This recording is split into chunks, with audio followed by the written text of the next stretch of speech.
100% of the time that Uranus went against the Roger, he lost. Well, it's time to get into the land of Dawn to really test it, whether or not it's going to be worth the risk. It's going to be Evos SG on the blue side with BTK on the red once again. It's going to be a slow roll game here, knowing how Evos SG plays, but let's see if BTK can crack them open again. Yeah, what BTK needs to do right now with Shark on the Lolita is look for these early pickoffs, right? Early fights on the board. Maybe go for the little Wanderer as well as Potato. This is one thing that I am concerned about. Potato on the Karina. We saw how lethal he was, and again, just that early control will be 100% for Evos SG. But wait a minute! He's already on the roll, but so far, Potato's the one who blocks the shots for the open fire. Things are looking good, but then there you have it. We're seeing that, you know, Gear not exactly taking level 1, not willing to sacrifice HP just yet until he hits level 2. So a good play coming in for BTK. No. Victor actually celebrated when they got the Cho. If you saw that camera, he's pretty happy with this because it is really the composition that they want to have. And so far, they are being aggressive in the bottom lane. Oh, talk about sidesteps coming in from Adamir. Not just from Adamir. Honestly, this has been the trend for Evos SG ever since that second game. It feels like even Gear has just been juking every one of those sniper shots. It's got to be a little frustrating because that's a lot of free, big damage that Fried Chicken is missing out on. But so far, Mobazane going to be attacking Gear so far. Lycan form already out. Will Lycan Pounce coming in soon? No, he's not going to commit to it. Victor actually held out. He had the flicker. Could have used the flicker, but he didn't have the Way of the Dragon yet. So maybe that's the decision why. I want to play it passively. For now, as BTK actually will go for the Scaled Lizard play. This is what they did in game number 2. Game number 1, it was game number 2 with the Barretts, right? Yep. Yeah, they were punished for it. Now, this time, they were just going to go to the turtle. Yeah, this is great for BTK. They want to try to force fights onto the neutral objectives. This is the only way they can bait Evos SG to walk out of their own base. And surely enough, it is working right now. Oh, let's see how far they can go with this, because now this is going to be the first contestation. We're not seeing any other rotations except Victor. He's coming on in. He wants to get into towards that backline. And yep, Evos SG just going to have to back away. No priority over the lane means no contestation game. Wonderful play coming up from BTK as they utilized Zia as well. Nice way to check the bush so that the aggression coming up from Evos SG will not come through. And eventually, Evos SG just had to concede the turtle. BTK still going and checking off their, taking off their check boxes as they want to play aggressively with this Roger. Oh, yeah, speaking of aggressively, Gear is just winning out his trades against Victor, which is good because this is probably going to force him back, but he kicks Gear right under the turret here. He's taking so much damage, manages to get out just in time as Potato says hello. Luckily, Victor playing that well, flickering out just in time. Well done. You can see the tank emblem finally showing why it's so worth it, but look at this fight. Initial dive coming out towards the bottom side here. Shark blocking a lot of that damage. Gets pulled back under the turret once again, but Adamir already using his ultimate. Sayla, is he going to drop down the real world manipulation? Do they know he's in the brush? JPL's going to open it up. Here we go. Real world manipulation should be coming on out, but it's going to be Wesker that blows him up first. They find the first initial kill. If they get rid of Fried Chicken, it's going to be up in terms of gold. Double kill coming out of Sayla. Good decisions being made by Fried Chicken, though. Good decisions made by JPL there. He went in knowing full well that they have backup. It doesn't matter if he dies. Sure, the shotgun was able to take him down, but now, oh my god, Mobazane taking all of that turret gold in that mid lane. Wow.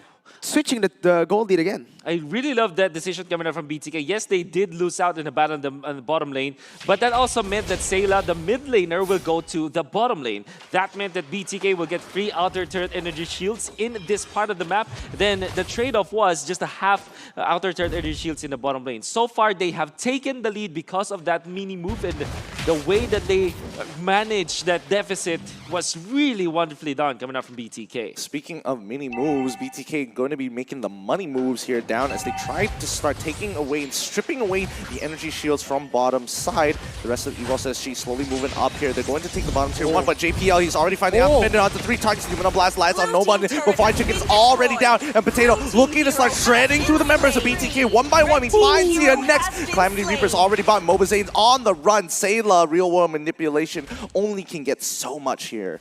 Really good moves from BTK, honestly. I'm not going to lie. That was amazing. The fact that they are able to play for the winning lanes. Again, like I mentioned in the second game, Fight Chicken on this Beatrix should win early on against that Brody. He only wins in all-ins. If you just come in and zone this Brody, it is going to be a free turret, especially considering that how fast Beatrix takes turrets. That is the winning condition for this team, and they get it. Even though they lose out in the gold, if they were able to get the turret down. With the lack of outer turret and shields, the bottom lane will be pushed easily by Evos SG, but the trade-off for BTK will be the turtle. And some damage up top, maybe they'll get a kill or two, as Evos SG looks like they want to fight this one. Well, speaking of fight, JPL finding two. He gets the taunt initially. Oh, Fight Chicken! Oh my goodness, Potato is going to get hit. He should be going down here, but they find the kill from Fight Chicken's side. Nicely played his gear. That's going to be the next to fall as Mobazane runs him down. JPL and Adamir having another engagement on towards Victor's side, but here comes the real world manipulation on towards Shark. They find an initial trade back, but can they kill Zia? No, Zia has done more than enough. Top side goes down. BTK now taking the initiative. Okay, so BTK, very good ambush using the Fight Chicken in that spot around the new bush so that they will be able to take out at least one. And they had a chance to put JPL as well as Adamir so low that they eventually got the kill because of the Numinum Blast. And BTK, they're winning off of just positioning in this map, and they know exactly how to play this Roger game. The fact of the matter is, BTK, even though they're losing out on the kills some of these times, they're getting the objective. So they are they're translating these kills really, really well. Every single kill that they've gone, it has translated to an objective. The turtle, the turret, 2 turrets and 2 turtles. BTK are controlling the game really, really well, showing Evos SG how it's done in the macro game here in Game 3. They're rolling fast and they're rolling quick here. That's what I like about BTK. They're not playing for the slow roll. They're looking for that big snowball. And Evos SG on the other side, they are just taking their time here because really there is no rush. But here it comes.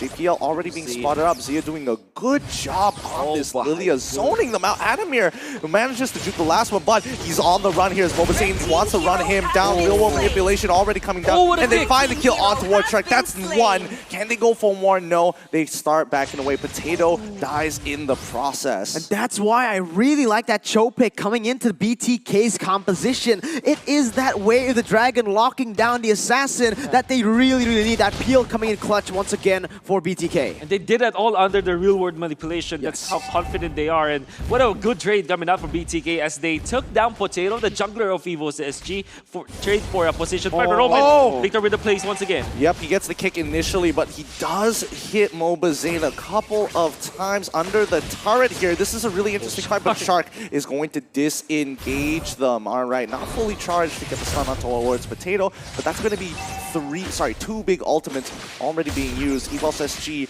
will take this turtle. Would have been great for BTK if they found that kick on from Victor.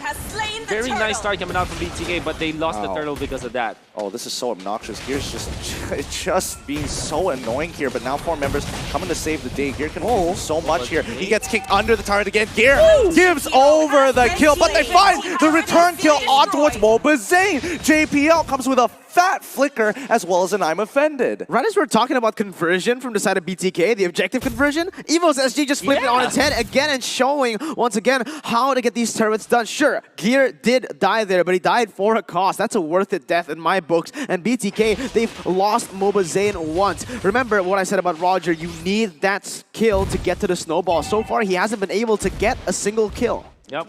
And you already talked about the trade-off. That was an amazing one as BTK lost the turtle, their mid lane turret, and the life of this Roger. So farming time has been hindered by the side of Evos SG, and now they are slowly chipping away from the lead that BTK was able to get. That mid lane turret loss was something that BTK don't want to have for sure, as they want to take control of the mid lane part of the map so that they have access to their own jungle as well as the enemy's jungle. Now mid lane is going to get controlled here. I think this is the most important objective for BTK. If they can crack open that mid lane, they can start pressuring the jungle. But so far, I'm not going to lie, Victor's Cho isn't that bad. It's been doing so much good work here. I agree. Amazing. You know, this is one of the reasons that they were able to get the win over Blacklist International. The pick from Victor. He's not just not bad on this hero, he is amazing on the Cho. Well, probably even, I'm going to have to say it, one of the best here, especially with that tank emblem, showing that it is one of the, probably the only tank emblem ones, very unique. Yeah, in the XP lane role. I mean, in the roam role, surely you can use it. I saw Hatred use the mid lane Cho with the high and dry emblem. But yeah, for an XP lane Cho, he went in for the concussive blast, and so far it has been making wonders. I think that will be itemizing defensively. Already has got the Athena shield. Eventually get somewhere along the lines of brute force breastplate or maybe a radiant armor, so that they have the ways to deal with this Karina as well as the Eve. Because if you're looking at the members of Evos SG, they're kind of magic based.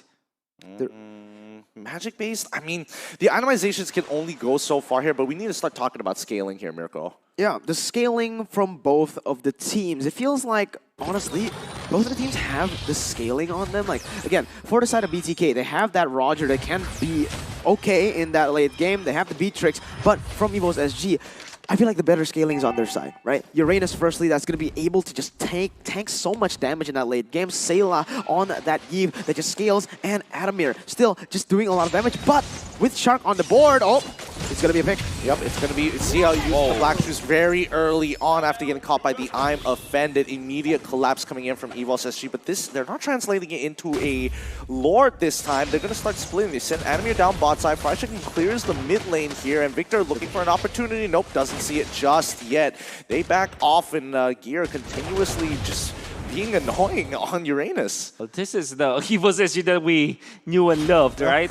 They will take it slow. This time they're going to be poking towards the Lord, maybe just smoking out where BTK members are.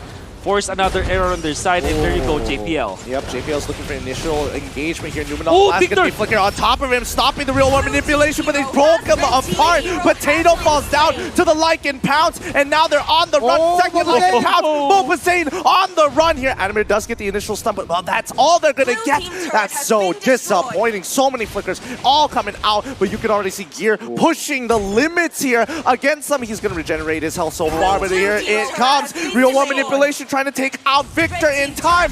Zia already using the Black Shoes to take out Sayla. It's working out so very well. There you have it. Zia coming up huge. BTK, that was an amazing fight, but it was off of a mistake by JPL. He overcommitted. He went in. He didn't need to do that. They had the kill lead already. They should have just waited and waited and waited. Roger would want to get some kills on the board. They want to go for the engage. What you need to do on this Ruby, sure, you can go for the picks, but mostly peel. Just peel, all right? The Eve can be the one who starts the engage. And they did start with the Eve ultimate, but that meant that BTK had the opening. It was the Numenon Blast on top of the Way of the Dragon from Victor, which really meant that Evos SG, they're the ones who got peeled by BTK. And then eventually, it's up to Zia to deal the damage, which was phenomenal in that particular clash. Mobazane to finish off the kills, but Evos SG was able to run away from Victor as White Chicken actually went in for the better trade for BTK. He got 2 turrets after that, and they might not have gotten enough kills in that clash, but boy, oh boy, the economy now favors BTK